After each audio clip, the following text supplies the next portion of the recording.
Bismillahirrahmanirrahim. Assalamualaikum warahmatullahi wabarakatuh. Sebelumnya perkenalkan saya Syahrul Aidi Mazat, fraksi PKS BKO ke Balek menggantikan Pak Mardani. Sehari-hari saya di Komisi 5 yang kebetulan berinteraksi dengan mitra kami adalah Kementerian Desa. Tentu saja banyak diskusi kami dengan desa dan permasalahan-permasalahannya. Pada kesempatan ini, mewakili fraksi PKS, saya ingin menyampaikan beberapa hal. Bahwa revisi Undang-Undang Desa ini sangat bagus dan baik sekali. Dan itu menjadi diskusi kami di Komisi 5 khususnya, bahwasanya perlu adanya revisi Undang-Undang Desa. Dan revisi itu tentunya harus menyelesaikan banyak masalah yang selama ini dihadapi oleh pemerintahan desa dan juga kepala desa. Aspirasi-aspirasi masyarakat desa dan kepala desa harusnya tertampung dalam revisi Undang-Undang Desa ini. Harus menyelesaikan masalah yang ada, bukan menimbulkan lebih banyak masalah. Tentu itu prinsip yang kita pegang bersama. Masalah masa jabatan, sepertinya semua fraksi sudah menyetujui ini. Ya, masa jabatannya diperpanjang menjadi 9 tahun, dari 6 tahun menjadi 9 tahun. Begitu juga yang kedua adalah tunjangan purna tugas atau purna bakti. Saya ingin menggarisbawahi ini perlu diperjelas sumber dananya. Apakah dari dana APBN, dari dana desa, atau dari dana APBD. Apa di penjelasan nantinya. Dan yang ketiga, ini mungkin hal baru yang menjadi aspirasi kepala desa. Saya mengumpamakan begini, kepala desa itu hampir sama dengan kepala daerah. Dia hampir sama dengan bupati. Yang jelas, satu, sama-sama pakai jengkol. Sama-sama pakai jengkol. Ya. Kalau gubernur, bupati, ya kepala daerah pakai jengkol. Kepala desa pakai jengkol. Sama-sama dipilih rakyat. Sama-sama punya wilayah. Sama-sama punya anggaran. Sama-sama punya tanggung jawab anggaran. Sama-sama karena dipilih rakyat, sama-sama punya beban sosial. Tapi dalam hal kita memberikan hak kepada kepala desa, kita tidak menjadikan ukurannya, formulasinya sama dengan kepala daerah. Alhamdulillah tertampung beberapa hal. Kalau dulu hanya diberikan gaji, sekarang insya Allah di undang-undang ini kita memberikan tunjangan purna bakti, walaupun bukan pensiun ya. Kalau pensiun ini terlalu berat tentunya. Samalah dengan DPRD kabupaten kota.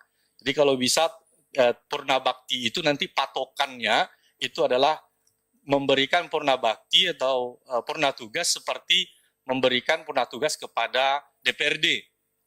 Kalau tidak salah ada berapa kali besarannya itu berapa kali lipat gaji pokok. Itu bisa jadi patokannya. Nah kembali, saya mengusulkan pada kesempatan ini, kalau bupati, kalau ada tamu, baik dari pusat, dari masyarakat, dari siapa saja, datang ke rumah bupati, itu semuanya dibiayai oleh negara. Tapi kepala desa, itu tamunya juga tidak kalah sedikit, banyak juga tamunya, baik dari masyarakat yang mengadu, bahkan 24 jam tamunya. Begitu juga dari kecamatan, dari kabupaten, tapi kepala desa tidak punya anggaran rumah tangga. Maka dalam hal ini, saya mengusulkan, mewakili fraksi PKS, untuk melengkapi hak kepala desa ini, agar kepala desa juga diberikan tunjangan rumah tangga bagi kepala desa. Besarannya itu kita bisa diskusikan. Kalau betul-betul kita mengakui bahwasanya kepala desa ini adalah pemerintahan terkecil di negara kita ini. menjadi ujung tombak dari pelaksanaan pemerintah. Maka kami mengusulkan agar kepala desa diberikan tunjangan rumah tangga. Itu yang ketiga. Yang keempat adalah kejelasan kementerian mana yang akan mengatur. Untuk kita ketahui kan, mungkin kita tahu bersama, bahwasanya setiap tahun ada aturan yang dikeluarkan oleh pemerintah untuk penggunaan dana desa. Hanya saja yang mengeluarkan aturan itu sekarang itu dua kementerian. Kementerian Desa mengeluarkan, Kementerian Keuangan juga mengeluarkan tentang prioritas penggunaan dana desa. Yang membuat bingung para kepala desa. Sering juga overlap, sering juga berbeda antara aturan yang dikeluarkan oleh Kementerian Keuangan dan Kementerian Desa. Agar kita meminta, kalau bisa diikat dengan undang-undang ini, bahwasanya aturan prioritas penggunaan dana desa itu dikeluarkan oleh satu lembaga di negara ini. Apakah bentuknya ditarik ke atas menjadi PP atau peraturan pemerintah atau peraturan presiden. Kemudian, ini tadi juga menjadi diskusi dari teman-teman dari fraksi lain tentang kemandirian desa dalam mengatur anggarannya. Nah, fakta yang ada sekarang ini, contoh, dibuat persentase yang betul-betul mengikat desa untuk menganggarkan anggaran mereka. Contoh terakhir sekarang ini, dana BLT DD itu minimal 10%, maksimalnya 25%. Bahkan lebih ekstrim lagi tahun sebelumnya, 40% harus digunakan untuk BLT DD. Tidak melihat kondisi desa. Saya pernah menemukan satu desa tidak banyak penduduknya. Masyarakat miskin sudah tertampung dalam PKH. Tetapi ada ancaman dari aturan kementerian, kalau tidak sampai 40%, maka dana desanya dipotong. Ini betul-betul membuat desa itu kebingungan. Antara dipotong atau dibelanjakan 40% tapi tidak memenuhi kriteria. Nah, sekarang ini masih berlaku 10% minimal, 25% maksimal. Dan ada 20% dana yang digunakan untuk ketahanan pangan. Itu juga wajib. Di mana ada desa yang sudah menjadi lumbung pangan, mana mungkin lagi untuk menganggarkan di desanya ketahanan pangan. Intinya, boleh pemerintah membuat aturan prioritas, tapi cukup dengan programnya saja. Tidak harus dengan persentasenya. Karena persentase itu sama saja mengangkangi kemandirian desa dalam menganggarkan dana desa. Kemudian yang keenam, yaitu tentang gaji kepala desa dan perangkat desa. Khusus gaji kepala desa. Siltap yang diatur oleh pemerintah saat ini, gaji kepala desa itu 2.500.000. Banyak kepala desa ini yang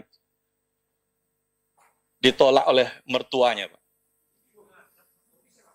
Iya, gajinya tidak sampai UMR. Jadi jarak antara kepala desa dengan kepala dusun itu hanya 250.000.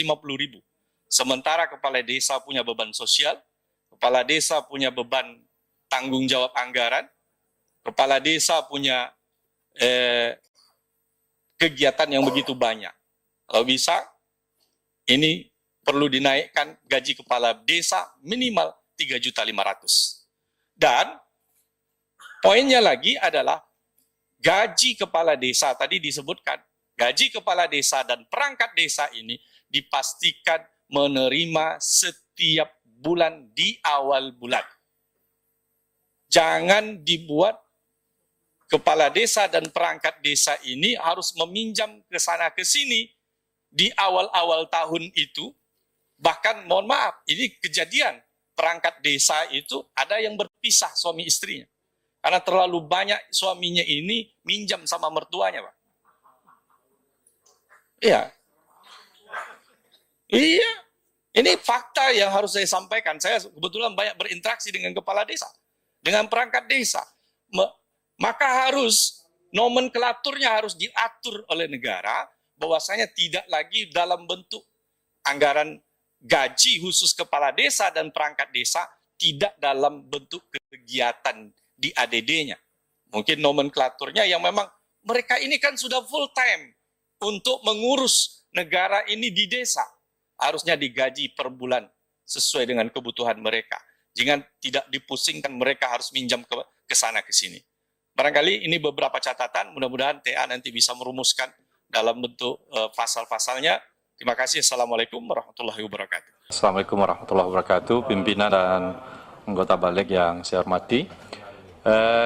Fraksi PKS pasti mendukung peningkatan transfer pusat ke daerah untuk dana desa. Untuk kita ketahui, mungkin kita baca bersama, saat ini itu nilainya lebih kurang 70 triliun.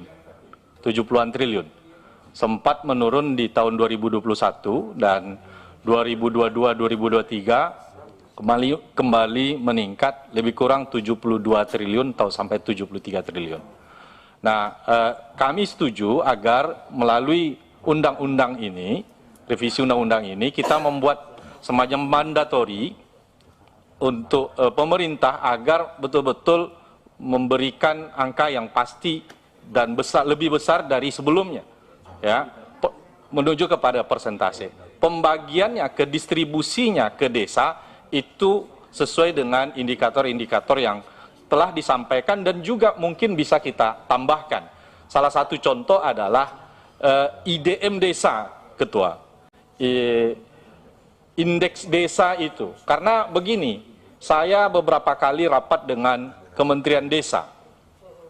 Saya tidak menemukan di Kementerian Desa itu program untuk mengeluarkan secara khusus, ya, pembangunan desa sangat tertinggal dan tertinggal.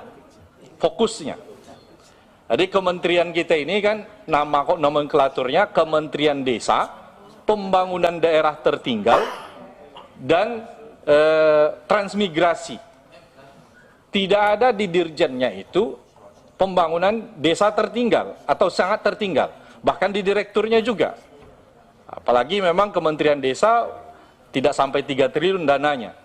Nah, kalau bisa ada semacam norma di kita, penekanan atau dibuat target, atau mungkin menambah barometer tadi, indeksnya. Karena masih banyak desa kita yang sangat tertinggal dan tertinggal, Ketua. Jadi otomatis kalau kita buat persentase dari nilai APBN dana desa kita, otomatis distribusinya juga ke desa akan besar. Tentu hal jumlah per desa bukan di sini kita mematoknya.